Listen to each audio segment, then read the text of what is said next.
Hi all, I'm Raghav and this is my Unity Fundamental Self-Round-2 Assignment 7, and today I'm going to discuss about the following two questions. What are different types of layout groups in Unity UI? And second is, suppose we have 10 game objects under a layout group as children, which are following certain constraints under that layout group. Now we want to have different dimensions than rest of the children for one of the game objects. Then what is an essential component that should be added to a game object?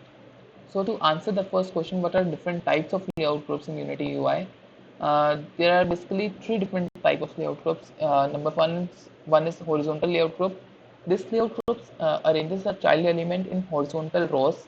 It allows you to control the spacing between them, their alignment, padding, their child force expansion behaviors, etc.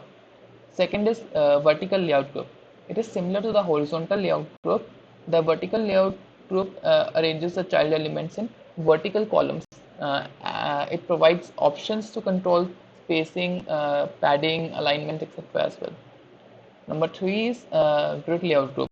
So grid layout group arranges the child elements in grid patterns, which with rows and columns. So you can specify the number of rows and columns as well as control their cell size, spacing, padding, child force expansion behavior, etc. So coming to the second question, if I want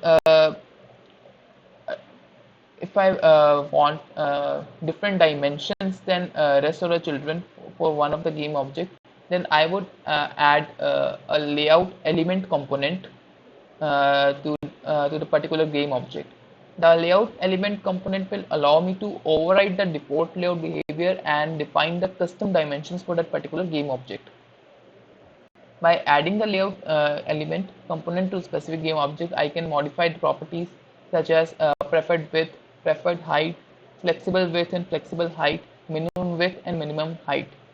These properties will determine how the layout group will position and size the particular game object within the overall layout.